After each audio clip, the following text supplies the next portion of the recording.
Hello everyone, आप सभी का बहुत बहुत स्वागत है आज की इस वीडियो में। इस वीडियो में आपकी स्क्रीन के सामने आपको एक क्वेश्चन पेपर नजर आ रहा होगा। इस क्वेश्चन पेपर को हम इन डिटेल हर एक क्वेश्चन को सॉल्व करेंगे। तो चलिए वीडियो को स्टार्ट करते हैं। कॉपी पेन लेकर हमारे साथ क्वेश्चंस को रीड आउट कीजिए। सबसे पहले है हमारे पास सेक्शन ए। सेक्शन ए में सबसे पहला क्वेश्चन है, write Noyes Whitney equation. Noyes Whitney equation को राइट डाउन कीजिए। देखिए, नोएस विटने इक्वेशन जो बायोफार्मास्यूटिक्स की सबसे पहली इक्वेशन बोली जाती है, या फिर अगर हम बोले ये सबसे अर्लीस्ट इक्वेशन थी हमारी बायोफार्मास्यूटिक्स की। इस इक्वेशन का मेजर मकसद क्या था? इस इक्वेशन का मेजर मकसद का ड्रग का डिफ्यूजन रेट, डिफ्यूजन कोफिशिएंट और कंसंट्रेशन, इन सारी चीजों को नापना। नोएस विटने इक्वेशन आपके सामने है, DC by D T that is dissolution rate of the drug by the particular point of time is equal to the diffusion coefficient, या हम बोले is directly proportional to the diffusion coefficient, surface area and ये K W O, what is this? Water in oil coefficient of the drug. Water in oil क्यों लिया गया? Oil से मतलब है यहां पर हमारे पास फैट। क्या मतलब है यहाँ? ऑयल से मतलब है यहाँ पर fat. And CS minus CB. What is CS minus CB? CS minus CB है concentration of the drug in the stagnant layer. Stagnant layer कौन सी होती है? ये देखिए, मान लीजिए ये आपका सेल है। अब किसी भी कंपाउंड की एंट्री होनी है outside to inside of the cell.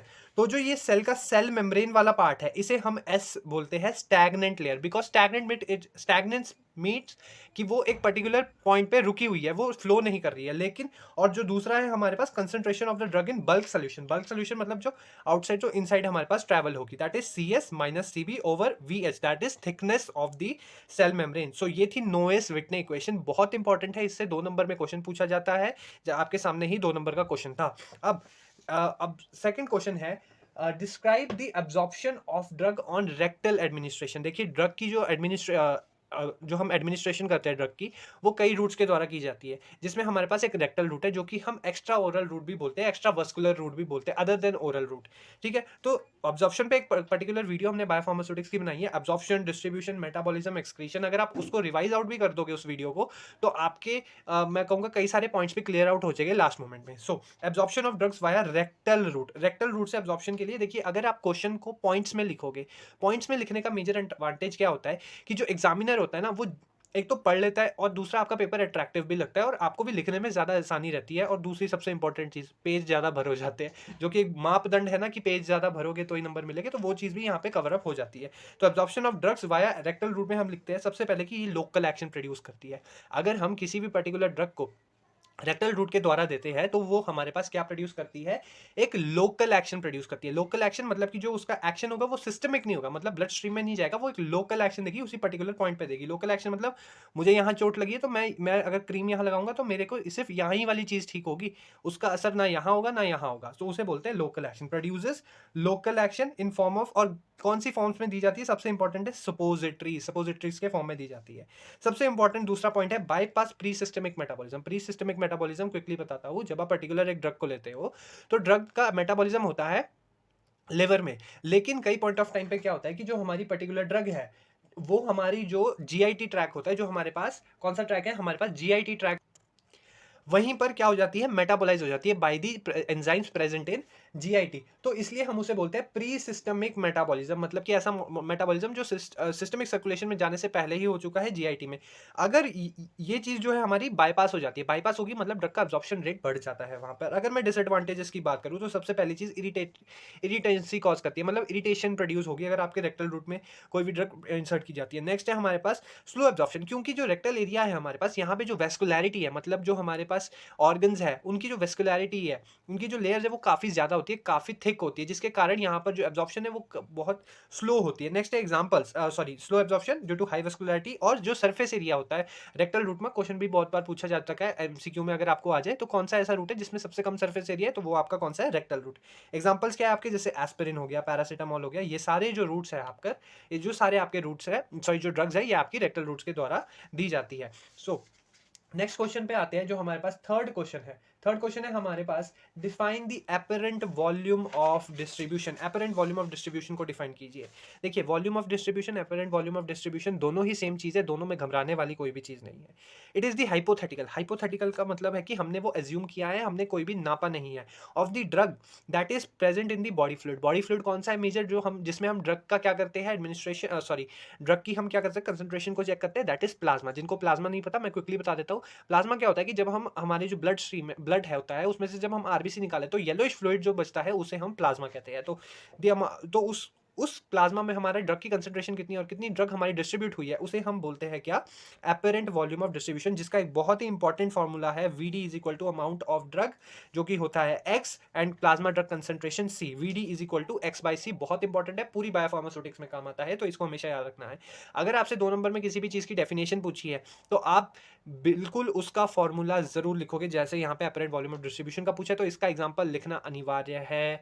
और एक और इंपॉर्टेंट चीज, एग्जांपल पूछा है नहीं पूछा है आपने जरूर लिखना है। नेक्स्ट है हमारे पास question number 4, that is write a note on excretion of drug through the skin. इसकी भी मैंने डिटेल वीडियो एब्जॉर्प्शन में बताई है और वही क्वेश्चन यहाँ पे भी आपको शो हो रहा है। ड्रग एक्सक्रीशन थ्रू स्किन, मतलब अगर स्किन से हमारी ड्रग एक्सक्रीट होगी तो कैसे एक्सक्रीट होगी, वो बेसिकली जो हमारे स्वेट ग्लैंड्स होते हैं वहां से एक्सक्रीट आउट हो जाती है। और यही मेन रीजन होता है। अगर आपसे बोला जाए ना कि यार इस पर्टिकुलर इंडिविजुअल को हाइपर सेंसिटिविटी रिएक्शन हो गया या डर्मेटाइटिस, मतलब जो उसकी डर्मिस है वो इन्फ्लामेशन हो गई वहां पर, तो वो उसका क्या रीजन हो सकता है कि जो उसने पर्टिकुलर एक ड्रग ली होगी, उसने जो अपनी एक्सक्रीशन करवाई होगी, वो एक्सक्रीशन कौन से रूट के द्वारा हुई होगी, वो एक्सक्रीशन हमारी स्किन के द्वारा हुई होगी, इसलिए वहां पर किसी ना किसी तरीके का एडवर्स रिएक्शन दिखा गया होगा। Drug excretion via skin is done via sweat, mainly जो हमारे स्वेट है उसके द्वारा होती है। Next, drug excreted via skin follows passive diffusion, बहुत इंपॉर्टेंट है। मतलब पैसिव डिफ्यूजन, किसी भी तरीके की एनर्जी नहीं है, high concentration to low concentration, movement आराम से हो रही है, किसी भी तरीके की कैरियर रिक्वायर्ड नहीं है, किसी भी तरीके का एनर्जी रिक्वायरमेंट नहीं है।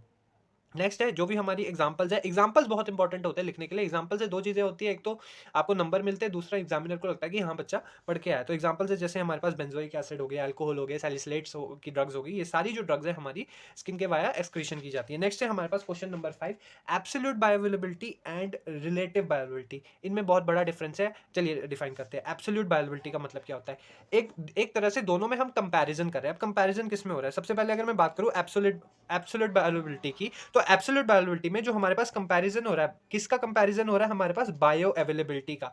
यहाँ पे मैंने शॉर्ट फॉर्म लिखी है आपको समझाने के लिए, आप एग्जाम में शॉर्ट फॉर्म नहीं लिखेंगे, कान खोल के सुन लीजिए। बायो अवेलेबिलिटी का कंपैरिजन हो रहा है किसमें, drug administered via oral route, मतलब जो आपने ड्रग ओरल रूट से ली, विद द इंट्रावेनस रूट, मतलब आईवी वर्सेस ओरल, उनके बीच में जब हम कंपैरिजन करते हैं तो हम उसे बोलते हैं एब्सोल्यूट बायोअवेलेबिलिटी। और एब्सोल्यूट बायोअवेलेबिलिटी को हम किससे डिनोट करते हैं, एफ से। नेक्स्ट है रिलेटिव बायोअवेलेबिलिटी। रिलेटिव बायोअवेलेबिलिटी का मतलब क्या होता है कि जब हम क्या कर रहे हैं, अभी भी कंपैरिजन हो रहा है, लेकिन कंपैरिजन में यहाँ पे जो मापदंड है, जो कि हम दो चीजों का कंपैरिजन कर रहे हैं, वो बदल गई है। लेकिन क्या बदली है वो, यहाँ पर comparison of the systemic availability, मतलब सिस्टमिक जो कि हमारी ब्लड स्ट्रीम में ड्रग अवेलेबल है, with the oral standard system, मतलब कि हमने एक स्टैंडर्ड रख दिया कि यार एक ओरल ड्रग है, ओमेप्राजोल की ओरल ड्रग है, इसका स्टैंडर्ड है कि ये हमारी इस पॉइंट ऑफ टाइम पे ड्रग कंसंट्रेशन जो हमारी ब्लड में रहेगी वो कुछ रहेगी 5 mg या 2 mg, जो भी हमने एक्स मान लिया। अब वो एक्स जो हम ओमेप्राजोल की हमने नहीं बनाई और हम उसकी जो टेस्टिंग कर रहे हैं उसके साथ मैच कर रही है, उसे हम बोलेंगे रिलेटिव बायो अवेलेबिलिटी। जैसे कि आप कभी कोई लिमिट टेस्ट करते हो तो लिमिट टेस्ट हमेशा स्टैंडर्ड के साथ चेक करके देखते हो ना कि हाँ अब ठीक आ रहा है, तो उसी के अकॉर्डिंग हम यहाँ पे एक ओरल स्टैंडर्ड लेते हैं जिसकी पहले बायोअवेलेबिलिटी हो गई है, जिसकी सारी चीजें पहले से कवर अप हो गई है, पास है, उसको हम अपने जो टेस्ट मटेरियल है उसके साथ कंपेयर करते हैं और इसे हम एफ आर से डिनोट करते हैं। एफ के पैरों में स्मॉल आर होगा, अगर एफ के पैरों में स्मॉल आर तो रिलेटिव बायोअवेलेबिलिटी, अगर सिर्फ एफ है तो हमारे पास क्या होगा, सिर्फ एफ में एब्सोल्यूट बायो अवेलेबिलिटी। तो ये था क्वेश्चन नंबर 5। अब आते हैं क्वेश्चन नंबर 6 पे। क्वेश्चन नंबर 6 का क्या पूछ रहा है कि define C max, T max and A U C. Define C max, A max and AUC। देखिए सी मैक्स क्या होता है, peak plasma concentration. Peak plasma concentration का मतलब है कि एक पर्टिकुलर टाइम या फिर पर्टिकुलर एरिया जहां पर हमारे जो ड्रग की प्लाज्मा में जो कंसंट्रेशन है वो सबसे ज्यादा है। जैसे कि आप यहाँ पे ग्राफ डिनोट कर सकते हो, ये प्लाज्मा ड्रग कंसंट्रेशन ग्राफ है जो कि किसके बीच में डिनोट करता है, कॉन्सेंट्रेशन और टाइम के बीच में हम ये ग्राफ को डिनोट करते हैं, प्लॉट करते हैं। सो कॉन्सेंट्रेशन, ये आपका जो ये पॉइंट है जहां पे आपकी मैक्सिमम जो हमारी ड्रग है वो मैक्सिमम है, यहाँ पर क्या है, मैक्सिमम है हमारी, किसमें, प्लाज्मा में मैक्सिमम है, तो इसे हम बोलेंगे सी मैक्स। तो ठीक है, सी मैक्स हो गया। दूसरी चीज आ गई टी मैक्स। टी मैक्स का मतलब है वो पर्टिकुलर टाइम जहां पर जो हमारी ड्रग है उसकी जो प्लाज्मा कंसंट्रेशन है वो पीक पे है, तो सी मैक्स के परपेंडिकुलर ये आ गया, ये आ गया आपका टी मैक्स। ठीक है, नेक्स्ट है हमारा थर्ड AUC। AUC क्या होता है, एरिया अंडर कर्व। ये जो भी एरिया है आपका, that is area under the curve. ये जो कर्व है, ये जो आप कर्व देख रहे हैं, इसके अंदर जो भी एरिया आ रहा है, इस पर्टिकुलर पॉइंट ऑफ टाइम पे ही आपका जो भी होगा मैकेनिज्म ऑफ एक्शन शो होगा। जो भी मैकेनिज्म ऑफ एक्शन एरिया जो भी होगे वो इस पर्टिकुलर टाइम पे आपके यहाँ पे आपको शो आउट होगे। तो defined as the area under curve express the total amount of the drug present in the systemic circulation. एक तो हो गया मैकेनिज्म ऑफ एक्शन, और दूसरी चीज ये एरिया आपको क्या डिफाइन करता है, ये एरिया आपको डिफाइन करता है कि आपकी जो पर्टिकुलर ड्रग है वो इस पॉइंट ऑफ टाइम पे सिस्टमिक सर्कुलेशन में प्रेजेंट है। तो ये थे एक सीमैक्स, टीमैक्स एंड एयूसी। अगर क्वेश्चन में अगर फाइनल में क्वेश्चन आ जाता है तो आपने एक ग्राफ ज़रूर प्लॉट करना है, क्योंकि ग्राफ जब हम प्लॉट करते हैं आप इसे अलग-अलग भी कर सकते हो, आप इसे एक में भी इंक्लूड कर सकते हो। लेकिन अगर एक में इंक्लूड करोगे तो मैं रिकमेंड करूँगा कि हौच-पौच ना करना और पेंसिल से ही ज़रूर करना, क्योंकि वो नीट एंड क्लीन लिखता है। जितना ज़्यादा नीट एंड क्लीन अपना पेपर बनाओगे, उतना अच्छा अट्रैक्टिव लगता है पेपर। नेक्स्ट है हमारे पास नेक्स्ट क्वेश्चन, जो क्वेश्चन नंबर 7 है वो मैंने जैसे पहले किया, न्यूमेरिकल बेस्ड क्वेश्चन है, आकाश सर इन डिटेल एक्सप्लेन करेंगे। नेक्स्ट क्वेश्चन है आंसर नंबर 8, जो कि है Michaelis Menten equation. Michaelis Menten equation क्यों यूज़ होती है? सबसे पहले ये नॉन लीनियरिटी को डिफाइन करने के लिए यूज़ की जाती है और कैसे नॉन लीनियरिटी प्रोड्यूस करती है। नेक्स्ट है हमारे पास माइकलिस मेंटल इक्वेशन कैसे डिफाइन करती है? DC by dt is equal to V max C upon K M plus C. अब यहाँ पर डी माइनस का साइन सबसे पहले क्या इंडिकेट कर रहा है? माइनस का साइन ये इंडिकेट कर रहा है कि जो हमारा जो प्रोसेस है वो एक रिवर्स स्टेट में चला हुआ है। नेक्स्ट है हमारे पास D C by D T that is rate of decline of drug concentration, क्योंकि मैंने बोला ना रिवर्स में तो डिक्लाइन हो रहा है यहाँ पर, that will be rate of decline of drug concentration. V max है हमारे पास maximum rate of the process, की जो प्रोसेस हो रहा है उसका मैक्सिमम रेट है, मैक्सिमम स्पीड है। के एम हमारे पास माइकलिस कांस्टेंट एंड सी है plasma drug concentration. Answer number 9, that is what do you define as hepatic clearance. Hepatic नाम से समझिए लिवर, क्लियरेंस का मतलब होता है कि वहां उस पर्टिकुलर ऑर्गन से हमारी जो पर्टिकुलर ड्रग है वो कितनी एक्सक्रीट आउट हो गई या रिमूव आउट हो गई। मैं एक्सक्रीट भी नहीं बोलूंगा यहाँ पर, और इंपॉर्टेंटली मैं बोलूंगा कंप्लीटली रिमूव आउट हो गई है, उसे हम बोलते हैं हेपेटिक क्लियरेंस। अगर हेपेटिक क्लियरेंस को बोलोगे तो CL के पैरों में H से डिनोट किया जाता है।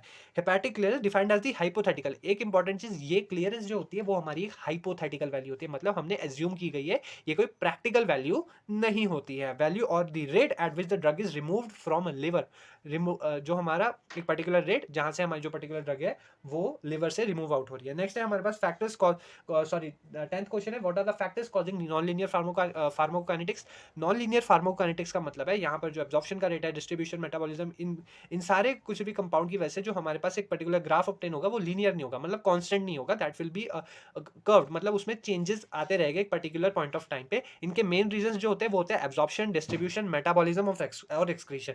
अगर मैं फैक्टर्स कॉजिंग में बोलूँ तो सबसे पहले हमारे पास है absorption, rate limited absorption, carrier mediated absorption, high first class metabolism. ये सारी जो चीज़ें हमारी एब्जॉर्प्शन रेट को डिफर करेगी। अगर एब्जॉर्प्शन रेट डिफर होगा तो वहाँ पर जो हमारे पास नॉन लीनियर है, जो हमारे पास एक पर्टिकुलर रिएक्शन की लिनियरिटी है वो डिफाइन नहीं होगी। अगर मैं आपको और डिटेल में एक्सप्लेन करके दिखाऊं तो अगर ये पर्टिकुलर कोई ग्राफ है, time versus plasma drug concentration के अकॉर्डिंग प्लॉट किया गया है, अगर वो लीनियर होगा तो वो उसका जो भी एक रेट होगा वो इस तरीके से होगा फ्लो, वो उसका जो रेट होगा वो इस तरीके से फ्लो होगा, इसे हम बोलेंगे लीनियर फार्माकोकाइनेटिक्स। मतलब वहाँ पे कोई भी चेंजेस नहीं आ रहे, उसका जो ग्राफ है वो एक्सपोनेंशियली वेरी करता जा रहा है। लेकिन अगर मैं बात करूँ नॉन लीनियर की, जो नॉन लीनियर का ग्राफ होगा वो कुछ इस तरीके से वेरी करेगा, वो एक पर्टिकुलर पॉइंट, हर एक पॉइंट पे वेरी करेगा, मतलब इतना भी वेरी नहीं करता, वो आपको दिखाने के लिए बता रहा हूँ कि वो वेरी करता रहता है एक पर्टिकुलर पॉइंट ऑफ टाइम पे, जिसमें से हमारे पास सबसे इंपॉर्टेंट वेरिएशन आती है एब्जॉर्प्शन और डिस्ट्रीब्यूशन से। अगर मैं एब्जॉर्प्शन की बात करूँ तो वहाँ पे मान लो रेट लिमिटेड है, रेट लिमिटेड मतलब कि एक पर्टिकुलर टाइम तक ही हमारी एब्जॉर्प्शन होगी। नेक्स्ट है अगर वहाँ पे कैरियर मीडिएटेड एब्जॉर्प्शन हो रही है तो भी जो एब्जॉर्प्शन का रेट है या प्रोसेस है उसमें भी अल्टरेशन आ सकती है। नेक्स्ट है हाई फर्स्ट पास मेटाबॉलिज्म। अगर फर्स्ट पास मेटाबॉलिज्म ज्यादा हो गया तो हमारे पास क्या होगा, बायोअवेलेबिलिटी भी कम होगी और दूसरी चीज जो हमारी ड्रग की एब्जॉर्प्शन है वो भी कम हो जाएगी। नेक्स्ट है ड्रग डिस्ट्रीब्यूशन। ड्रग डिस्ट्रीब्यूशन में सबसे इंपॉर्टेंट जो भी हमारे प्लाज्मा प्रोटीन है उनकी सैचुरेशन या टिश्यू पे जो बाइंडिंग साइट्स है वहां पे सैचुरेशन हो जाएगा। सैचुरेशन का मतलब होता है कि वो एक तरीके से भर गए हैं, अब वो और चीजें नहीं ले सकते। जैसे आप नानी के घर जाते हो तो आपको खाना खिलाते रहते एक पॉइंट ऑफ टाइम पे आप भर जाते हो कि बस अब नहीं खा होगा, तो वही चीज होती है यहाँ पर भी कि सैचुरेट हो जाते हैं जो भी प्लाज्मा प्रोटीन्स हो गए या फिर बाइंडिंग साइट्स हो गई, टिश्यू बाइंडिंग साइट, वहां पे सैचुरेशन शो हो जाती है। तो ये था सेक्शन ए जिसमें हमने दो दो नंबर के क्वेश्चन करे। अब करते हैं हम सेक्शन बी को। सेक्शन बी में हमारे पास सबसे पहला जो न्यूमेरिकल क्वेश्चन है, जैसे मैंने आपको बोला, आकाश सर कराएंगे। और नेक्स्ट हमारे पास क्वेश्चन है question number 12, that is describe the factors influencing drug absorption. 10 number का क्वेश्चन है। यहाँ पर मैं आपको इस तरीके से यहाँ पर आपको लेके आया है कि आपको जो इंपॉर्टेंट पॉइंट्स हैं वो सारे नोट डाउन हो जाए। यहाँ पर हम पूरी तरीके से एक्सप्लेन मैं आपको जरूर कर दूंगा। आप नोटबुक साथ में अगर लेके बैठे तो आप जो जो मैं बोल रहा हूँ उन पॉइंट्स को लिखिए और एग्जाम में भी उन्हीं पॉइंट्स को लिख के आइएगा। ये आपका जो क्वेश्चन है, आपको चाहे यहाँ पे दिखने में छोटा लग रहा है लेकिन मेकअप बहुत ज्यादा हो जाएगा। सो यहाँ पर भी मैं आपको डिफाइन भी कर दूंगा, अच्छे से एक्सप्लेन आउट भी कर दूंगा और वहां पर और आप अपने एग्जाम्स में भी अच्छे से लिख पाएंगे। तो सबसे पहले फैक्टर्स इन्फ्लुएंसिंग ड्रग एब्जॉर्प्शन। सबसे पहले हमने फैक्टर्स को डिवाइड किया, फार्मास्यूटिकल फैक्टर्स मतलब डोजेज फॉर्म, जब डोज बना रहे हैं उससे रिलेटेड कुछ भी अल्टरेशन आ गई और फैक्टर इफेक्ट हुआ एब्जॉर्प्शन का, और दूसरा है हमारे पास पेशेंट रिलेटेड सारे को एक्सप्लेन करेंगे, साथ में बनिए बने रहिएगा। सो फार्मास्यूटिकल फैक्टर्स, सबसे पहले ड्रग सॉल्युबिलिटी और डिसोल्यूशन रेट। ड्रग जीआईटी में कितनी सॉल्युबल है। अगर चीनी आपकी पानी में नहीं घुल रही है तो आपको पानी मीठा नहीं लगेगा। वही सेम चीज़ है, अगर हमारी ड्रग, हमारा जो जीआईटी में लिक्विड है वहाँ पर डिसॉल्व या सॉल्युबलाइज नहीं हो रही है तो हमारी ड्रग का मैकेनिज्म ऑफ एक्शन नहीं शो होगा। ड्रग सॉल्युबिलिटी मतलब वो जीआईटी में कितनी सॉल्युबल है और क्या उसका डिसोल्यूशन। डिसोल्यूशन डिसइंटीग्रेशन दोनों अलग चीज़ें हैं। डिसइंटीग्रेशन का मतलब होता है कि ये आपकी टैबलेट है, कब कब ये टूटेगी मतलब ब्रेक डाउन होगी, उसे बोलेंगे हम डिसइंटीग्रेशन। और डिसोल्यूशन का मतलब होता है कि ये जो आपकी सॉलिड से वो लिक्विड, मतलब कि लिक्विड में पूरी डिस्पर्स हो चुकी है, ये आपकी उस पूरे लिक्विड में डिस्पर्स हो चुकी है, दिख नहीं रही है, उसे हम बोलेंगे डिसोल्यूशन। तो किस किस चीज़ों पे डिपेंड करता है, सबसे पहले होता है, अगर मैं डिसोल्यूशन रेट की बात करूँ तो मेम्ब्रेन परमिएबिलिटी, कि हमारी जो वहाँ पर मेम्ब्रेन है वो कितनी परमिएबल है। परमिएबल इन द सेंस कि सेमी परमिएबल है, तो वो मटेरियल को अंदर आने भी दे रही है कि नहीं आने दे रही है। ये सारी चीज़ें आप इनमें लिख सकते हो। नेक्स्ट है एब्जॉर्प्शन मीडिया। एब्जॉर्प्शन मीडिया में मैं सिंपल चीज़ बताता हूँ, जो भी वीकली एसिडिक ड्रग्स होगी, वीकली एसिडिक ड्रग्स होगी वो स्टमक में जाके एब्जॉर्ब होगी। जो वीकली बेसिक ड्रग्स होगी वो होगी स्मॉल इंटेस्टाइन में जाके एब्जॉर्ब। अब पूछोगे भैया ऐसा क्यों होता है। ऐसा इसलिए होता है भाइयों, क्योंकि अगर आपने एसिड को बेस में दे दिया तो वो बना देगा सॉल्ट। अगर वो सॉल्ट बना दिया तो इसने तो हमारी जो ड्रग है उसे चेंज कर दिया। जैसे मैं हमेशा बोलता हूँ, ड्रग को अनचेंज फॉर्म में रखना है अगर उसका मैकेनिज्म अब्जॉर्प्शन करवानी है, मैकेनिज्म ऑफ एक्शन प्रोड्यूस करवाना है। अगर वो सॉल्ट में कन्वर्ट हो गई तब तो वो ड्रग वहां पर बेकार हो गई, ड्रग बर्बाद हो गई। वैसे ही अगर बेसिक ड्रग को हम एसिडिक मीडियम में दे देंगे तो वो भी सॉल्ट बना देगी। अब जो हमारे पास स्मॉल इंटेस्टाइन होती है उसका होता है बेसिक एरिया, और जो स्टमक होता है उसका होता है एसिडिक एरिया। तो हम जो वीकली, जितनी भी हमारी ड्रग्स है वो वीकली एसिडिक होगी या वीकली बेसिक होगी। तो वीकली एसिडिक ड्रग्स जाके हमारी स्टमक में अब्जॉर्ब हो जाएगी। क्यों? क्योंकि वो वहां पर अनचेंज्ड फॉर्म में रहेगी। एसिड एसिड को नहीं मार पाएगा, कोई रिएक्शन नहीं होगी वहां पे किसी भी तरीके की रिएक्शन नहीं होगी।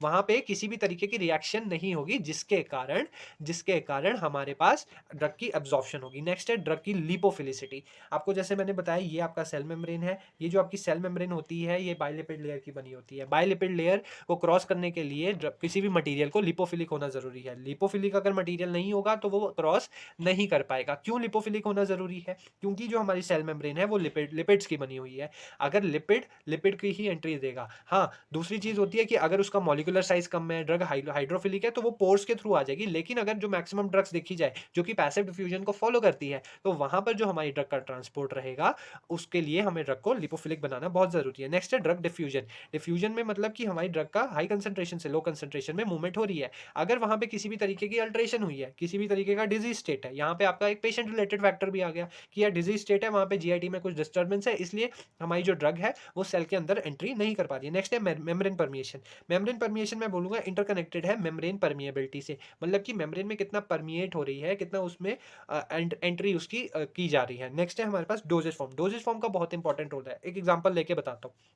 आपने टैबलेट ली है और एक सिरप ली है, तो सिरप के केस में क्या होगा कि डिसइंटीग्रेशन वाला जो पाथ है वो नहीं आएगा, वहां पे सीधा डिसोल्यूशन आएगा और जो एब्जॉर्प्शन रेट रहेगा वो फास्टर रहेगा। लेकिन हर एक चीज का सिरप नहीं बनाया जाता, इसलिए टैबलेट बनाते हैं। तो टैबलेट में पहले डिसइंटीग्रेशन होगी, डिसोल्यूशन होगी, तब जाके एब्जॉर्प्शन होगी। तो यहाँ पे कुछ ना कुछ फैक्टर्स जो होते हैं वो मतलब एब्जॉर्प्शन रेट को अफेक्ट आउट करते हैं। जैसे अगर एक पर्टिकुलर वस्कुलर साइट पे दिया है तो हम वहां पर जो उसका सपोजिटरी दिया है तो उसके अकॉर्डिंग उसका एब्जॉर्प्शन जो है वो वेरी करता रहता है। तो ये थे सारे drug dissolution and stability solubility के फैक्टर्स। नेक्स्ट है पार्टिकल साइज। पार्टिकल साइज में दो सबसे इंपॉर्टेंट पॉइंट है, अगर आप ये लिख लोगे तो आपके मार्क्स कहीं नहीं कटेंगे। पोर्ट ट्रांसपोर्ट के लिए देखिए, जो हमारी सेल मेम्ब्रेन होती है वो कुछ इस तरीके से कई सारी यूनिट से बनी होती है। तो इनके बीच में जो ये वाली यूनिट है इसको हम पोर बोलते हैं। यूनिट नहीं, इसके बीच में जो स्पेस है इसे हम बोलते हैं पोर। अब एक पर्टिकुलर ड्रग को अगर हाइड्रोफिलिक है, लिपोफिलिक नहीं है, अगर हाइड्रोफिलिक है तो उसे 500 डाल्टन से ना 500 डाल्टन से कम अपना मॉलिक्यूलर वेट रखना होगा। और दूसरा, उसे इसके बीच में जो स्पेस है उसको क्रॉस करने के लिए 10 आर्मस्ट्रांग से अपना जो साइज है उसको कम रखना होगा। अगर वो कम होगा तो वो आसानी से, जैसे आप चाय पत्ती छानते हो, चाय नीचे रह जाती है, पत्ती ऊपर रह जाती है, वैसे ही यहाँ पे पोर्ट ट्रांसपोर्ट है। तो पार्टिकल साइज कैसे वेरी करता है? अगर वहाँ पे पार्टिकल साइज छोटा होगा तो एब्जॉर्प्शन जल्दी होगी और वहाँ पे सरफेस एरिया भी बढ़ देगा।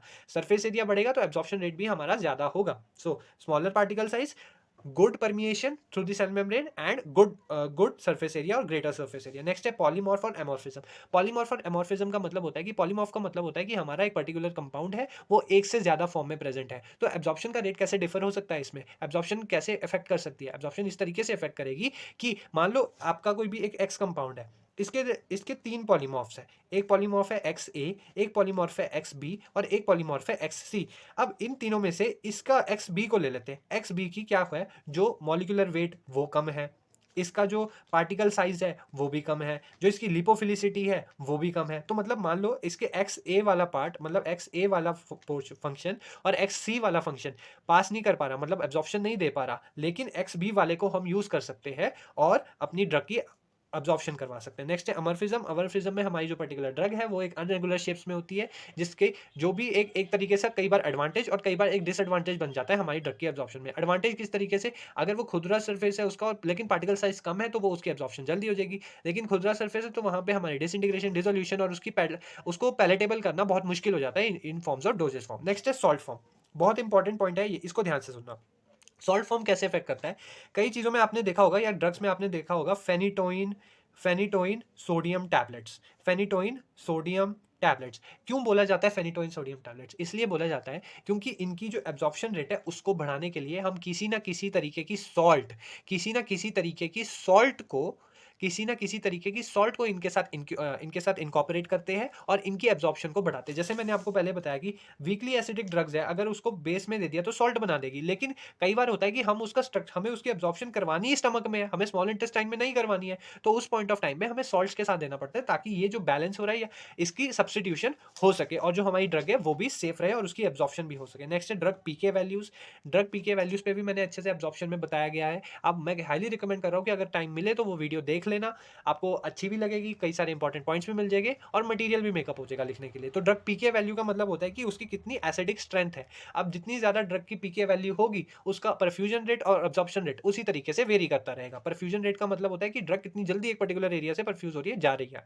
नेक्स्ट है drug stability and stereochemical nature. इसका सबसे बेस्ट एग्जांपल देता हूँ कि स्टेबिलिटी का तो आपको पता ही होगा कि यार ड्रग हमारी पर्टिकुलर एनवायरनमेंट में स्टेबल है, जीआईटी में स्टेबल है कि नहीं। जैसे एग्जांपल ले लेता हूँ मैं पेनिसिलिन का। पेनिसिलिन को जब आप ओरली लेते हो, ओरली लोगे तो वो जीआईटी में डिस्टर्ब हो जाएगी या खराब हो जाएगी, तो वो मतलब जीआईटी में अनस्टेबल होगी। लेकिन अगर उसे स्मॉल इंटेस्टाइन में जाके कराते हो तो वो अब्जॉर्ब हो जाती है। लेकिन अब नेक्स्ट है हमारे पास स्टीरियोकेमिकल नेचर। इसका सबसे बेस्ट एग्जांपल है लीवोडोपा का।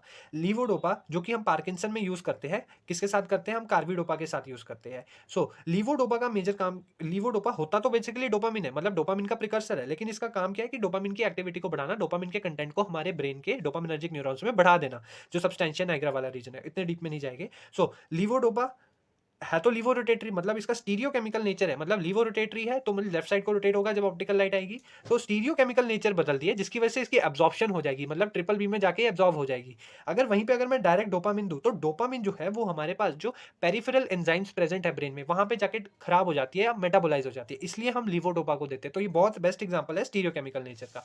नेक्स्ट है डोजेज फॉर्म फैक्टर्स, कि एक आपने पर्टिकुलर डोजेज फॉर्म ली, उसके क्या क्या फैक्टर्स है जो कि एब्जॉर्प्शन को इन्फ्लुएंस कर सकते हैं। सबसे पहला डिसोल्यूशन डिसइंटीग्रेशन, मैंने पिछले में बता दिया। सिरप और टैबलेट के बीच में ड्रग एक्सिपिएंट कंपैटिबिलिटी, इसका एक बहुत अच्छा एग्जांपल लेते हैं। आप कोई भी एक टैबलेट बना रहे हो, अगर टैबलेट में सबसे इंपॉर्टेंट मैं बोलूंगा बाइंडिंग एजेंट होता है, क्योंकि वो टैबलेट के जितने भी पार्टिकल्स हैं उन्हें बाइंड करके रखेगा। तो बाइंडिंग एजेंट का अगर आप कंटेंट बढ़ा दोगे तो उसका जो डिसइंटीग्रेशन टाइम है वो भी बढ़ जाएगा, जो उसका डीटी टाइम है ना वो भी बढ़ जाएगा। तो डीटी टाइम बढ़ेगा तो डिसोल्यूशन टाइम भी बढ़ेगा, डिसोल्यूशन टाइम बनेगा बढ़ेगा तो एब्जॉर्प्शन जो है वो भी लेट होगी, इसलिए ड्रग एक्सिपिएंट इनकम्पैटिबिलिटीज भी हमारी जो एब्जॉर्प्शन है उसे वेरी कर सकती है। नेक्स्ट है हमारे पास अगर nature and type of doses form, मतलब कि हमारी जो पर्टिकुलर एक डोजेज फॉर्म है उसका क्या नेचर है, किस तरीके की है, क्या पर्टिकुलर उसका मतलब कि केमिकल नेचर है, केमिकल पार्ट है। अगर आप इस पॉइंट को देखो तो ये पॉइंट आपका डायरेक्टली रिलेटेड है जो कि मैंने वीकली एसिडिक और वीकली बेसिक का बताया। अगर नेचर टाइप मतलब कि अगर उसमें मान लो अमाइन ग्रुप प्रेजेंट है तो वो क्या मेटाबोलाइज तो नहीं कर हो जाएगा हमारे, अगर एसिड मीडियम है तो ये सारी चीजें भी हमारी एब्जॉर्प्शन रेट को वेरी करती है। अगर मैं पेशेंट रिलेटेड फैक्टर्स की बात करूँ, सबसे पहले एज। एज में सबसे बेस्ट एग्जांपल ले लेते हैं हम, क्या एग्जांपल लेंगे कि जो छोटे बच्चे होते हैं, जो चिल्ड्रंस होते हैं, उनको हम डायरेक्ट टैबलेट नहीं देते हैं तो उनको सिरप्स देते हैं, तो सिरप का जो डिसोल्यूशन सॉरी जो एब्जॉर्प्शन रेट है वो वेरी हो जाता है। जो छोटे बच्चे होते हैं उनमें सरफेस एरिया भी कम होता है तो एब्जॉर्प्शन भी उस तरीके से वेरी करता है। नेक्स्ट है गैस्ट्रिक एम्पलिंग। एग्जांपल सबसे बेस्ट एग्जांपल है आपका इसका ओमिप्राजोल का या फिर प्रोटॉन पंप इनहिबिटर, जो कि हम ज्यादातर किसमें लेते हैं जब हमारे जीआईटी में एसिड कंटेंट बढ़ रहा होता है। तो ओमिप्राजोल को बोला जाता है कि अर्ली मॉर्निंग में लो ताकि इसका जो रेट, जो इसका एक्शन है वो काफ़ी लंबे ड्यूरेशन के लिए भी रहे और बेस्ट एक्शन प्रोड्यूस करे अगर गैस्ट्रिक एम्पटिंग है। मतलब कई ड्रग जो होती है, अगर आपका खाली पेट बोला जाता है खाली पेट लेना, कई बोला जाता है कि खाना खाने के बाद लेना। खाली पेट लेने का यही मकसद है कि उसका एब्जॉर्प्शन रेट खाने के साथ चेंज हो जाएगा। क्यों चेंज हो जाता है? कई ड्रग्स होती है जो खाने में एंजाइम्स लग रही है, उसके साथ मेटाबोलाइज़ हो जाएगी और एब्जॉर्प्शन रेट नहीं होगा, मतलब प्री सिस्टमिक मेटाबॉलिज्म हो जाएगी। नेक्स्ट है ब्लड फ्लो। अगर जीआई में ब्लड फ्लो अच्छा है, तो हमारी एब्जॉर्प्शन रेट भी अच्छी होगी, लेकिन अगर ब्लड फ्लो कम है, तो एब्जॉर्प्शन रेट भी अच्छी नहीं होगी। नेक्स्ट है डिजीज़ स्टेट। मतलब अगर आपको किसी भी तरीके की कार्डियोवास्कुलर डिजीज़ है, ये इससे इंटरलिंक्ड है। अगर आपको किसी भी तरीके की कार्डियोवास्कुलर हार्ट का डिसऑर्डर है, आपको हार्ट की बीमारी है, तो आपका ब्लड फ्लो ऑर्गन्स में कम रहेगा। अगर आपका ब्लड फ्लो ऑर्गन्स में कम रहेगा, तो वहाँ पर आपका एब्जॉर्प्शन रेट भी उसी के अकॉर्डिंग वेरी करेगा। नेक्स्ट है जीआई कंटेंट। इसका सबसे बेस्ट एग्जांपल है टेट्रासाइक्लिन विथ मिल्क्स। अगर हम टेट्रासाइक्लिन को दूध के साथ ले लेते हैं, तो हमारे पास टेट्रासाइक्लिन जो है वो खराब हो जाती है, या उसको बोलो इसका जो एक्शन है वो डिग्रेड हो जाता है। ऐसा क्यों होता है? क्योंकि यहाँ पे कॉम्प्लेक्सेशन हो जाती है। टेट्रासाइक्लिन एक कॉम्प्लेक्स बना देता है, मिल्क के जो कैल्शियम आयंस प्रेजेंट होते हैं उसके साथ मिलकर एक कॉम्प्लेक्स बना देता है। इसलिए एक सिर्फ टेट्रासाइक्लिन की क्लास में डॉक्सीसाइक्लिन अकेली ऐसी ड्रग है जो कि हम दूध के साथ ले सकते हैं। ये अगर आप एग्जाम्पल लिखोगे तो बहुत अच्छा लगेगा आपके पेपर में। नेक्स्ट है प्री सिस्टमिक मेटाबॉलिज्म, जिसके बारे में मैंने आपको पहले ही बताया कि अगर प्री सिस्टमिक मेटाबॉलिज्म ज्यादा है, खाना खाने के साथ आपने वो दवाई ले ली जो खाना खाने के पहले लेनी थी, तो उस प्री सिस्टमिक मेटाबॉलिज्म होने के कारण उसका जो एब्जॉर्प्शन है वो भी कम हो जाएगा। एक चीज बहुत इंपॉर्टेंट है, अगर ड्रग का प्री सिस्टमिक मेटाबॉलिज्म ज्यादा है तो उसका एब्जॉर्प्शन रेट कम होगा, बायोअवेलेबिलिटी भी कम होगी। क्वेश्चन पूछा जा चुका है। नेक्स्ट है जीआईटी ब्लड फ्लो, फिर से बता दिया। और intestinal transit time. Intestinal transit time देखो, इंटेस्टाइन के हमारे पास तीन मेजर पार्ट है, डोडोनियम, जुजेनियम एंड इलियम। यहाँ पर जो ट्रांजिट मतलब कि ड्रग पर्टिकुलर रहती है या एक पर्टिकुलर कंपाउंड रहता है, वो एक पर्टिकुलर टाइम के लिए रहता है। अगर मान लीजिए डोडोनियम में, मेरे हिसाब से, मैं गलत भी हो सकता हूँ, 3 आवर्स तक हमारा एक पर्टिकुलर कंपाउंड रहता है। इलियम में उसके अकॉर्डिंग, जुजेनियम में उसके अकॉर्डिंग वेरी करता है। तो वहां पर ट्रांजिट टाइम मतलब कि वहां से कितनी देर में निकल रहा है या मूव आउट हो रहा है, उसे हम बोलते हैं ट्रांजिट टाइम। तो वो भी हमारी एब्जॉर्प्शन में एक वेरिएशन प्रोड्यूस कर सकता है, क्योंकि ज्यादातर जो ड्रग्स हैं वो स्मॉल इंटेस्टाइन में ही हम ऑब्जॉर्व करवाते हैं, इसलिए वो वहां पे भी वेरिएशन प्रोड्यूस हो सकती है। सो ये था हमारे पास फैक्टर्स दैट इफेक्ट एब्जॉर्प्शन। बहुत इजीली, बहुत इन डिटेल मैंने आपको बता दिया। एग्जांपल्स के साथ अगर लिखोगे तो बहुत ज्यादा कंटेंट बन जाएगा और नंबर आराम से मिलेंगे। नेक्स्ट क्वेश्चन है हमारे पास question number 13, that is renal excretion of drug. देखिए रीनल एक्सक्रीशन मतलब, रीनल मतलब हमारी जो एक्सक्रीशन हो रही है वो वाया किडनीज हो रही है। किडनीज एक होती है रीनल, एक होती है नॉन रीनल। नॉन रीनल में हमारी वो कंपाउंड, वो ऑर्गन्स आ जाते हैं जो कि अदर देन किडनी, जैसे कि हमारा लिवर हो गया, लंग्स हो गया। यहाँ से अगर ड्रग की एक्सक्रीशन हो रही है, स्किन हो गई, यहाँ से अगर ड्रग की एक्सक्रीशन हो रही है तो हमारी वो होगी नॉन रीनल। नॉन रीनल का भी मैंने एक्सप्लेन किया, आगे क्वेश्चन भी है उसमें भी एक्सप्लेन करूंगा। सबसे इसमें मेजर 3 प्रोसेस होते हैं, glomerular filtration, active tubular secretion and reabsorption. मैं हमने एक्सक्रीशन की वीडियो में इन डिटेल डिस्कस किया हुआ है, आप जाके वो भी देख सकते हो। यहाँ पे भी इन डिटेल डिस्कस किया जाएगा। ये देखिए हमारे पास जो किडनी का मेजर फंक्शन होता है वो होता है नेफ्रॉन के द्वारा होता है। नेफ्रॉन हमारे किडनी का बेसिक और मेजर फंक्शन जो कि फिल्ट्रेशन का है, उसका काम करती है। हमारी जो काम है यहाँ पे वो होता है फिल्ट्रेशन का। जो हमारे नेफ्रॉन्स है उनका मेजर जो काम है वो यहाँ पे फिल्ट्रेशन का होगा। तो नेफ्रॉन का कुछ स्ट्रक्चर इस तरीके का होगा। पहले उसमें पार्ट होता है हमारे पास ग्लोमेरुल्स का। यहाँ पे हमारे पास एक होती है एंट्री या फिर बोले एफरेंट, और ये होती है यहाँ पे हमारे पास कई सारी जो कैपिलरीज है वो वाइंड अप होती है, और ये होती है इफरेंट मतलब एग्जिट। ये एंट्री एग्जिट, और यहाँ पे ये आपका होता है बोवेंस कैप्सूल। ये होता है बोवेंस कैप्सूल। इसके साथ आपकी एक डिस्टल कॉन्वलेटेड ट्यूब्यूल, ये आपकी पूरी ट्यूब्यूल होती है। इसके साथ ये एक असेंडिंग लिम्ब, ये आपकी असेंडिंग लूप, ये आपकी descending loop, that is now again your proximal tube, and this is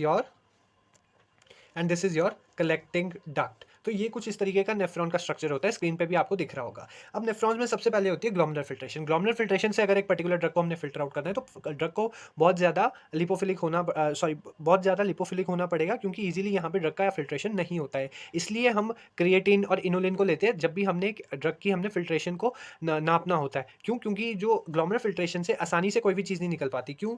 यहाँ पे जितने भी हमारे मटेरियल्स होते हैं ये वापस से हमारी ब्लड स्ट्रीम में फिल्टर आउट कर दिए जाते हैं। सिर्फ कुछ एक पर्टिकुलर सॉल्यूट पार्टिकल्स ही हमारी जो पर्टिकुलर इस बोवेंस कैप्सूल या फिर ग्लोमेरुल्स है यहाँ से निकल पाते हैं। और हाँ, लिपोफिलिक नहीं, हाइड्रोफिलिक होना बहुत ज़रूरी होता है यहाँ पर।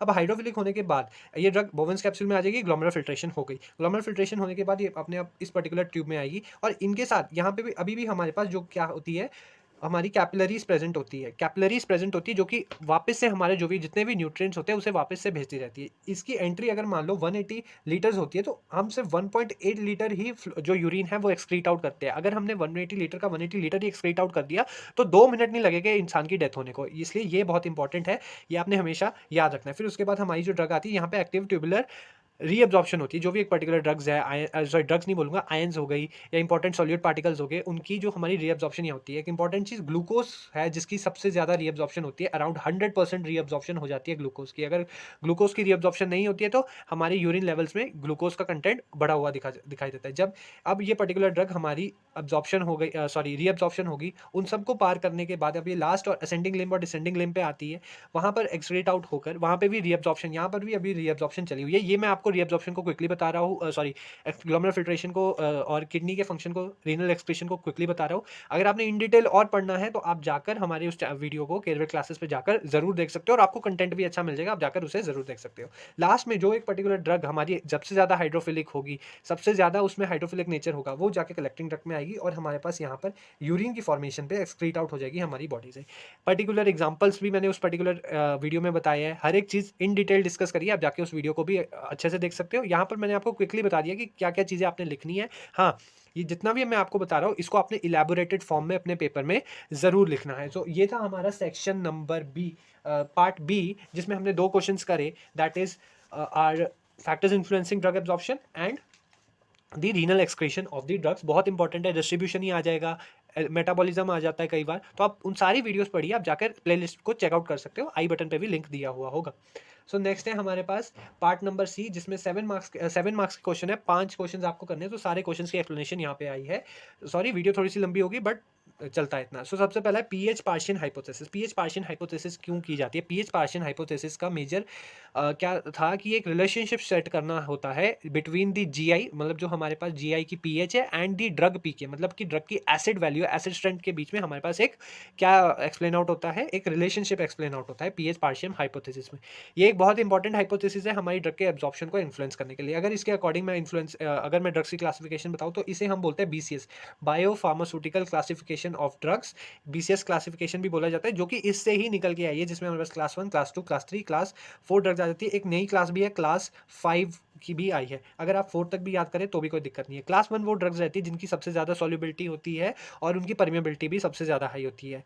Class 2 low solubility, high permeability. Class 3 high solubility, low permeability, and class 4 जिनकी परमिएबिलिटी और सॉल्युबिलिटी दोनों ही वीक रहती है। नेक्स्ट, अगर मेन पॉइंट की बात करूँ, तो जो पीएच पार्शियन हाइपोथेसिस के अकॉर्डिंग बताया गया है कि जो वीकली एसिडिक ड्रग्स है वो स्टमक में एब्जॉर्ब होती है, और जो वीकली बेसिक ड्रग्स है वो स्मॉल इंटेस्टाइन में एब्जॉर्ब होती है। क्यों क्यों मैंने आपको अभी पिछले क्वेश्चन में पूरा एब्जॉर्प्शन में बता दिया कि क्यों इस तरीके से किया जाता है। अगर इसकी पर्टिकुलर हमारे पास इक्वेशन आई, तो अगर एसिडिक ड्रग है तो उसके लिए हमारे पास पी के माइनस पी एच की जो वैल्यू रहती है वो रहती है log F you over F five, means initial and final concentration के अकॉर्डिंग ये रिएक्शन जो भी है हमारी आई गई है। सो ये सारी, और जो बेस के लिए है वो भी पर्टिकुलरली सेम ही रहती है ऑल सॉर्ट्स ऑफ टाइम के लिए। सो ये बहुत इंपॉर्टेंट है।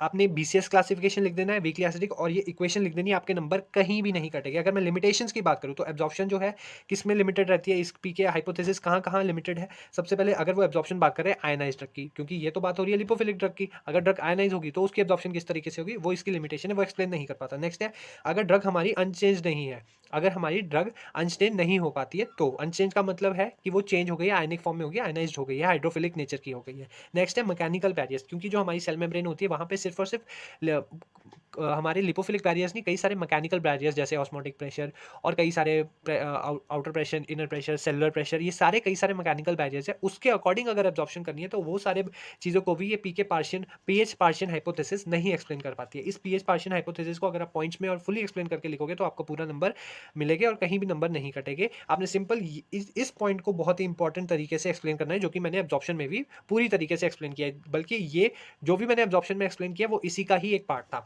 नेक्स्ट है हमारे पास, नेक्स्ट क्वेश्चन है that describe the absorption of drugs from extra vascular routes, मतलब कि अब ओरल रूट से नहीं, एक्स्ट्रा वस्कुलर मतलब कि ओरल रूट के द्वारा। तो ये एक टेबल बना दिया है मैंने आपके लिए ताकि आपको इजीली अंडरस्टूड हो। अगर आप पेपर में भी ऐसा टेबल बना के आ जाओ, टीचर को अच्छा भी लगेगा और आपके भी नंबर नहीं कटेंगे और आपको भी खुशी होगी कि हाँ अच्छा लिख के आ गया हूँ। तो सबसे पहले हम बात करते हैं सबलिंगुअल। सबलिंगुअल और बक्कल में डिफरेंस क्या होता है? सबलिंगुअल मतलब ड्रग को हम बिलो द टंग रखेंगे, बक्कल में हम बिलो द चीक्स, मतलब चीक्स के पास, हम जो हमारे गाल है उसके पास जो है हम ड्रग्स को रखते हैं। सो सबलिंगुअल में हमारे पास है रैपिड एब्जॉर्प्शन होती है और इसमें passive diffusion. PD defines passive diffusion, और इसका बेसिक एडवांटेज क्या होता है कि यहाँ पर जो फर्स्ट पास मेटाबॉलिज्म है वो बाईपास हो जाती है, और डिसएडवांटेज क्या है यहाँ पे कि जो इसकी स्टोरेज कंडीशंस है वो बहुत ही ज़्यादा ज़्यादा हार्श होती है, इसको हमें स्टोर करने के लिए बहुत ज़्यादा मेहनत लगती है। नेक्स्ट इंपॉर्टेंट एग्जाम्पल में हमारे पास है नाइट्रोग्लिसरीन, जो कि हमारा एक तरीके से कई सारे एक वेजोडाइलेटरी में भी यूज़ किया जाता है। बक्कल में भी सेम, बोथ आर सेम, बस एक याद रखने हैं, buccal means cheeks and sublingual means tongue. Sublingual means tongue के नीचे एंड बक्कल चीक्स के पास। नेक्स्ट है हमारे पास रेक्टल रूट में भी हमारे पास, मैंने आपको पिछले में रेक्टल रूट वाले क्वेश्चन में एक्सप्लेन कर दिया है। तो इसमें जो हमारी एब्जॉर्प्शन रहेगी वो स्लो रहेगी और पैसिव डिफ्यूजन के थ्रू हमारी एब्जॉर्प्शन होगी। जो एक्शन होगा वो हमारा लोकल एक्शन होगा, ये सबसे बड़ा एडवांटेज है इसका। और एक डिसएडवांटेज ये है कि एक इरिटेंसी कॉज करता है इंडिविजुअल को। एग्जांपल्स है हमारे पास पैरासिटामोल। नेक्स्ट है टॉपिकल मतलब कि आप अपनी स्किन पे उस पर्टिकुलर ड्रग को अप्लाई कर रहे हो, उस पर्टिकुलर स्किन पे अप्लाई कर रहे हो, जैसे कि आपकी क्रीम्स हो गई या फिर लोशंस हो गए, तो वो लोकल एक्शन देते हैं और पैसिव डिफ्यूजन को फॉलो करते हैं। एंड सबसे बड़ा advantage that they give a local action देते हैं। क्या देते हैं हमें? एक लोकल एक्शन देते हैं, लेकिन एक बहुत बड़ा डिसएडवांटेज है कि ये हाइपर सेंसिटिविटी रिएक्शंस भी दे देते हैं। एग्जांपल है आपके पास सैलिसिलिक एसिड। नेक्स्ट है सबक्यूटेनियस रूट जिसमें कि हम इंजेक्शन के द्वारा देते हैं, जैसे हम इंसुलिन को देते हैं, एक बल्ब बनाते हैं, इस तरीके का कुछ बल्ब बनाया जाता है हमारे स्किन पे और उसके बाद ड्रग की इंजेक्शन की जाती है। तो ये स्लो प्रोसेस होता है, इसमें जो एब्जॉर्प्शन होती है वो काफ़ी स्लो होती है और जो इसमें पैसिव डिफ्यूजन के थ्रू एब्जॉर्प्शन की जाती है। और इसमें जो मेजर एडवांटेज है कि जो अगर कोई ड्रग है जैसे इंसुलिन है, ये ओरली डिग्रेड हो जाती है, तो इसलिए हम इसको इस रूट से भी दे सकते हैं। जैसे कि पेनिसिलिन के लिए अगर स्क्रैच टेस्ट करना है तो वो भी इसी रूट से किया जाता है। नेक्स्ट डिसएडवांटेज है कि ये सिस्टमिक टॉक्सिसिटी प्रोड्यूस कर सकती है। और एग्जांपल्स है जैसे इम्प्लांट्स जो होते हैं ना, जो new NDDS novel drug delivery system में आ रहे हैं आजकल इम्प्लांट्स, इनको सर्जिकल मेथड से लगाया जाता है, क्योंकि एक तो इनका एक्शन ड्यूरेशन बहुत लॉन्ग पीरियड के लिए रहता है, लेकिन ये बहुत ज़्यादा पेनफुल होते हैं। और जो हमारे सबसे बेस्ट एग्जांपल है इसमें इंसुलिन। नेक्स्ट है इंट्रानेजल सबको पता होगा, फास्ट एक्शन देता है। ऑट्रिविन नेजल स्प्रे आप सबने यूज़ किया होगा जब आपको जुकाम होता है, जिसमें जाइलोमेथाजोलिन होता है। इसका फास्ट एक्शन होता है, पैसिव डिफ्यूजन देता है और लोकल एक्शन प्रोड्यूस करता है, लेकिन जो इसका ड्यूरेशन ऑफ एक्शन रहता है वो भी स्लो पीरियड ऑफ टाइम के लिए रहता है।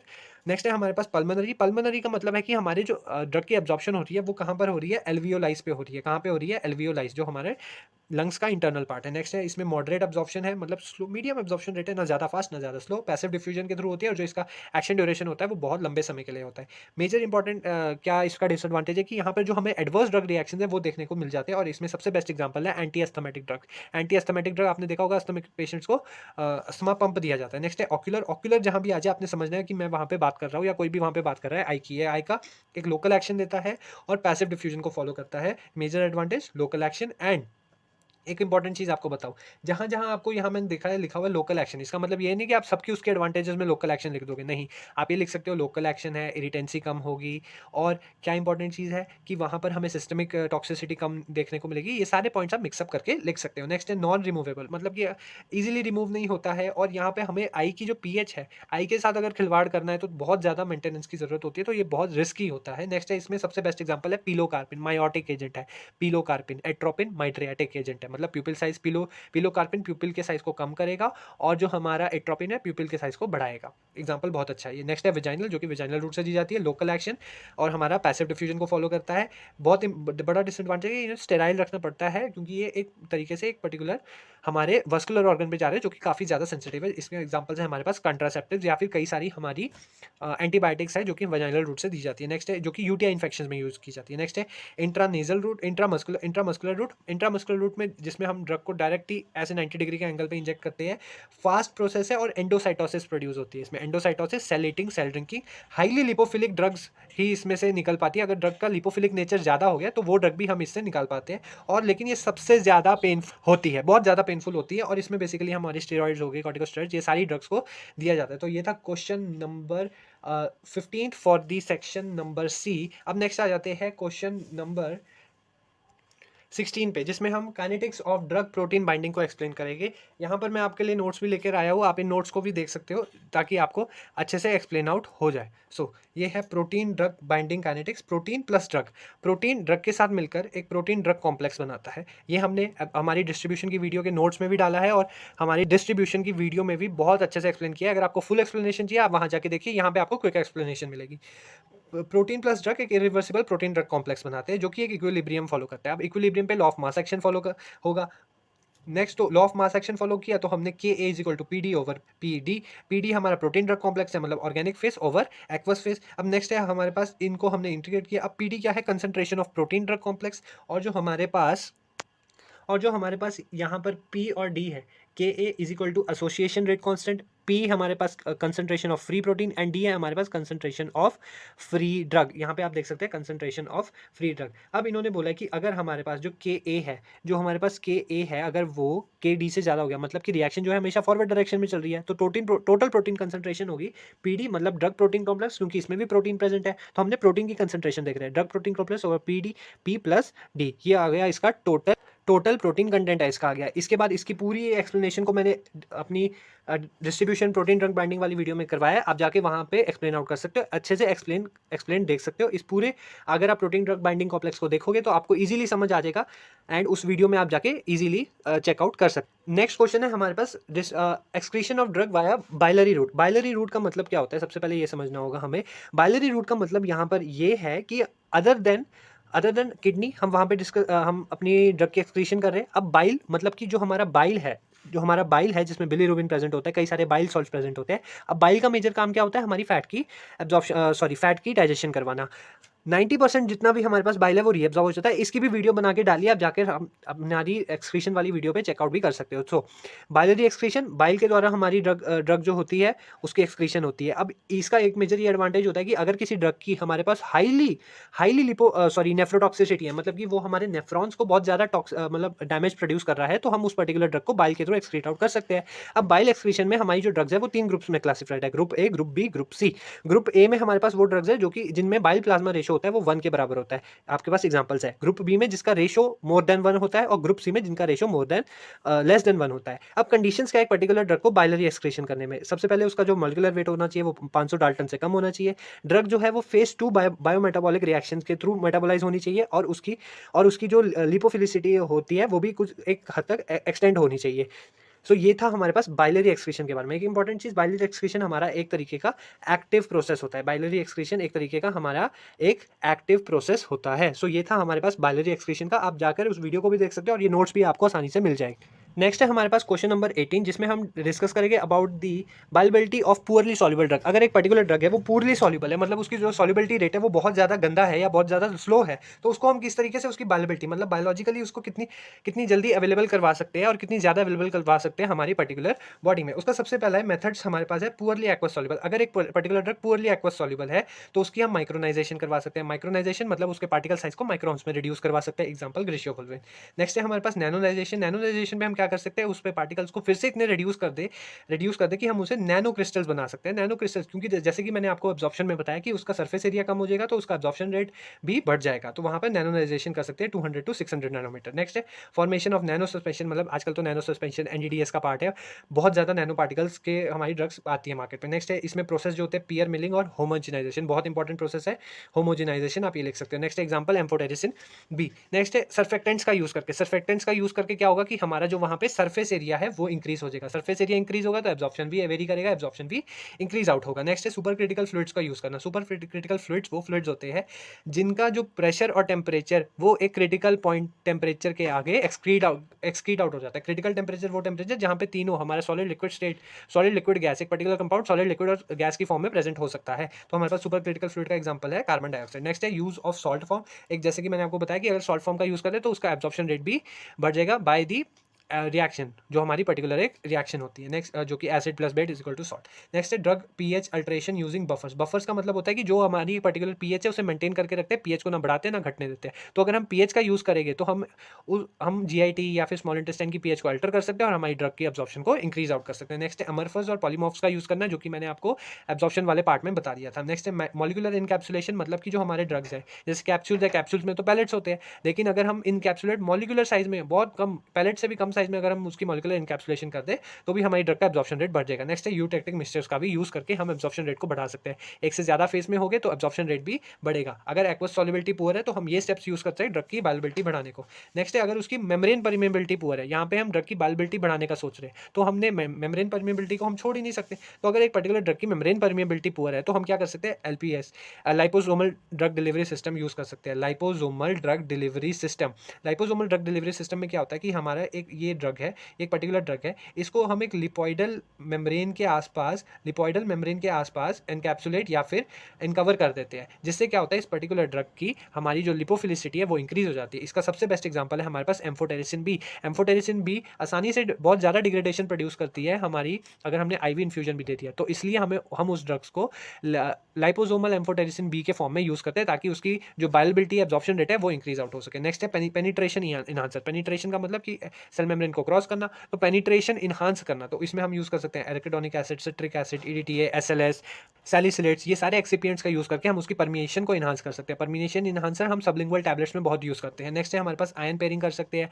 आयन पेयरिंग करने से क्या होता है कि एक पर्टिकुलर ड्रग को, ये अगर एक ड्रग है इसका किसी एक पर्टिकुलर आयन के साथ अगर हम पेयरिंग कर दें तो इसकी जो होती है सॉल्युबिलिटी इंक्रीज हो जाती है, सॉल्युबिलिटी इंक्रीज या फिर मैं बोलूँगा डिफर हो जाती है, जिसकी वजह से ये हमारी जो बोलते हैं एक मैकेनिकल कोफिशिएंट या फिर मैकेनिकल अल्ट्रेशन होती है हमारी हाई टू लो हमारी अल्ट्रेशन होती है, उसमें फॉलो आउट आसानी से हो सकते हैं। नेक्स्ट है हमारी ड्रग स्टेबिलिटी इनहांसमेंट। अगर हमने ड्रग को स्टेबलाइज कर दिया, एक जीआईटी इन्वायरमेंट में स्टेबलाइज कर दिया, वो कैसे स्टेबलाइज कर सकते हैं, ड्रग की कोटिंग कर दी, जैसे इंटेरी कोटेड टैबलेट्स आती है कि हम उसे एसिड में नहीं स्मॉल इंटेस्टाइन में जाके करेंगे। नेक्स्ट है अगर उसकी कॉम्प्लेक्सेशन कर दी, अगर हमने एक पर्टिकुलर ड्रग की कॉम्प्लेक्सेशन कर देते हैं तो कॉम्प्लेक्सेशन करने से क्या होता है कि वो एक कॉम्प्लेक्स जो हमारा एक तरीके से नेटवर्क सा फॉर्म कर देती है, इस तरीके का एक तरीके का हमारे पास नेटवर्क सा फॉर्म हो जाता है, जो कि एक काफ़ी मुश्किल होता है मुश्किल तो होगा इन केस ऑफ कि डिग्रेड होने में, लेकिन वो अब्जॉर्प्शन उसका रेट बढ़ जाएगा। नेक्स्ट है कॉम्बिनेशन ऑफ मेटाबॉलिक इनहिबिटर्स, मतलब कि हमारी जैसे एग्जांपल है डोपामिन का, मैंने आपको बताया डोपामिन जो पेरिफेरली हमारे पास एंजाइम प्रेजेंट होती है उनसे डिग्रेड हो जाता है, तो हम मेटाबॉलिक एंजाइम इनहिबिटर्स को भी यूज कर सकते हैं जो कि इन ड्रग्स की एब्जॉर्प्शन रेट को बढ़ा सके, जैसे लीवोडोपा की एब्जॉर्प्शन रेट को बढ़ा सके। सो ये थे परमिएशन इनहांसर का क्वेश्चन। अगर आप इनको इन डिटेल लिखोगे तो आपके नंबर नहीं कटने वाले, ये तो फॉर श्योर है। नेक्स्ट अब थोड़ा न्यूमेरिकल डेरिवेशन वाला पार्ट है, थोड़ा सा लोगों को बुरा लगेगा लेकिन कोशिश करूंगा अच्छे से समझाने का। अब इस क्वेश्चन में हमने के एम और वी मैक्स का फॉर्मूला आइडेंटिफाई करना है by using the Michaelis Menten equation. Michaelis Menten equation मैंने आपको प्रीवियसली बताया कि हमारी किस में यूज होती है। माइकलिस मेंटल इक्वेशन हमारी नॉन लीनियर फार्माकोकाइनेटिक्स को एक्सप्लेन आउट करने में यूज होती है। तो हमें के एम क्या होता है, माइकलिस कांस्टेंट, और वी मैक्स होता है हमारा maximum rate of the process, इसको आइडेंटिफाई करना है।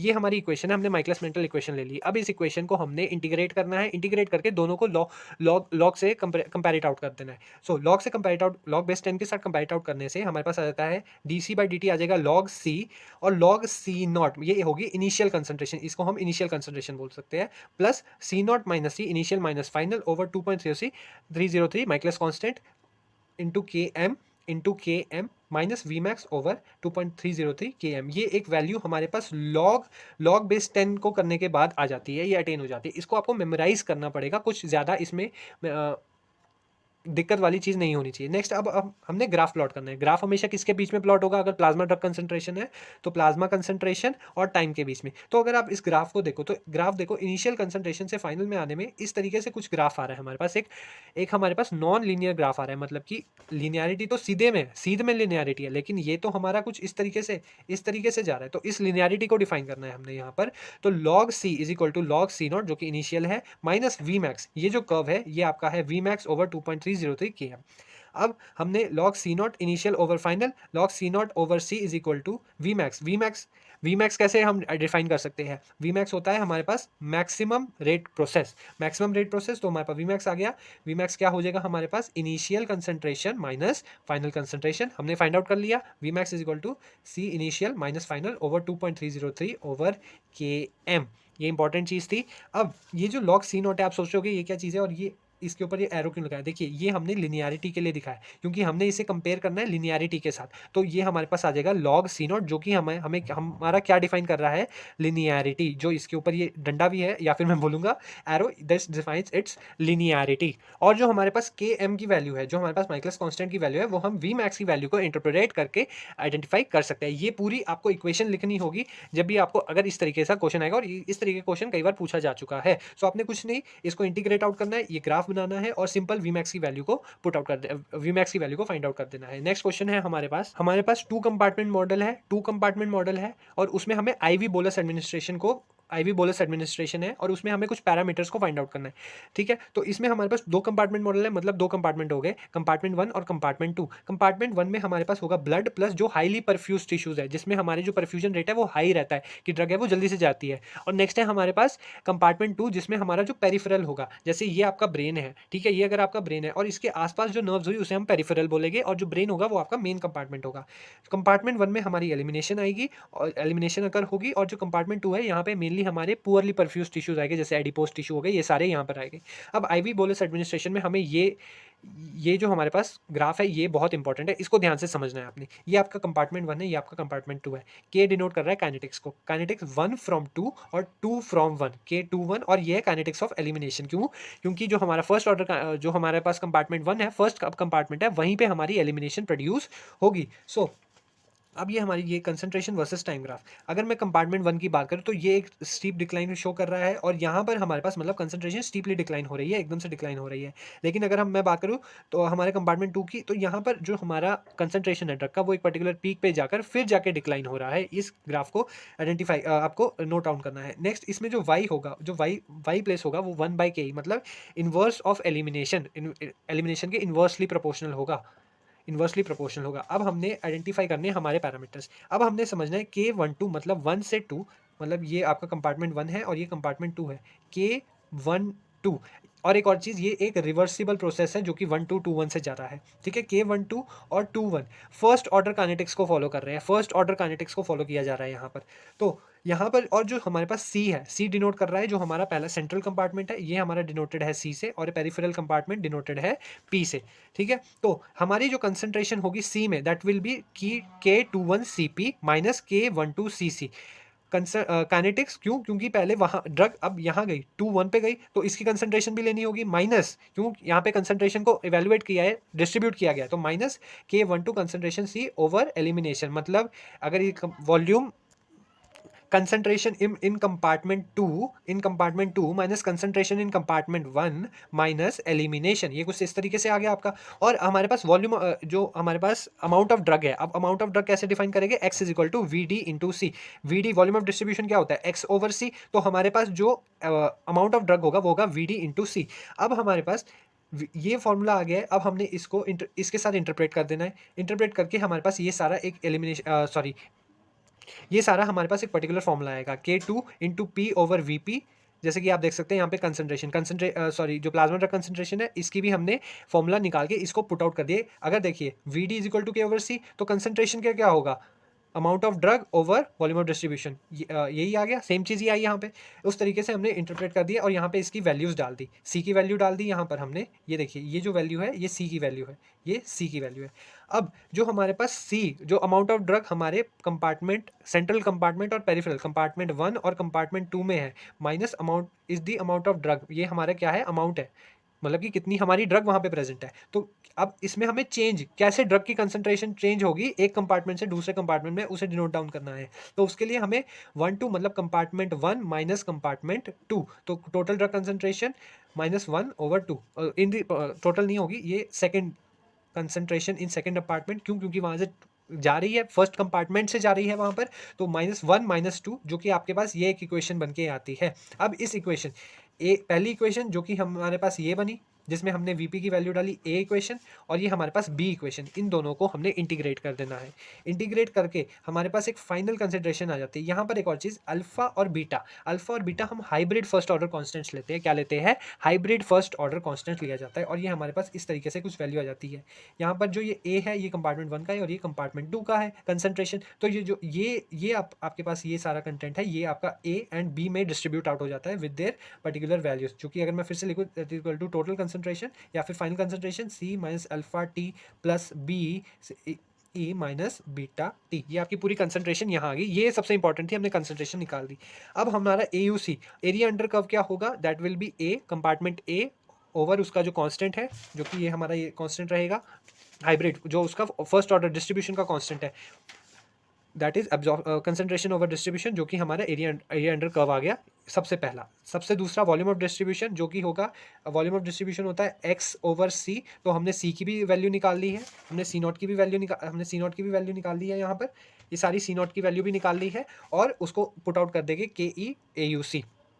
सी नॉट की वैल्यू कैसे आई अगर आपको नहीं पता लगा, तो सी नॉट जो होगा वो हमारे पास, सी नॉट जो वो होगा हमारे पास, वो होगा एलिमिनेशन माइनस ए अल्फा प्लस बी बीटा। तो ये ए अल्फा और बी बीटा हमारे पास क्या है, एरिया अंडर कर्व। नेक्स्ट है हमारे पास क्लियरेंस टाइम होगा beta, volume beta into volume of distribution. क्यों? क्योंकि फर्स्ट कंपार्टमेंट से हमारे पास एलिमिनेशन हो रही है, फर्स्ट कंपार्टमेंट की एलिमिनेशन की जा रही है।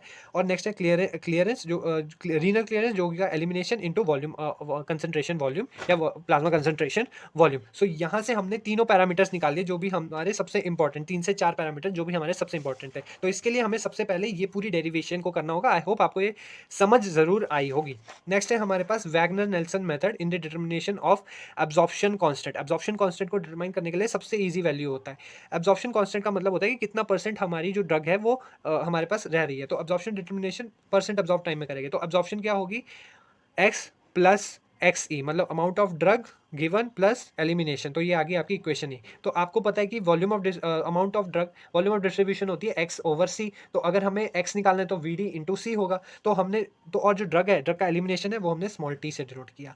अब हमें ड्रग का एलिमिनेशन करना है। एलिमिनेशन किस तरीके से होगा, काइनेटिक्स इंटू, मतलब कि उसके काइनेटिक्स या फिर उसके बोल के elimination rate into volume of distribution, मतलब डिस्ट्रीब्यूशन की वॉल्यूम।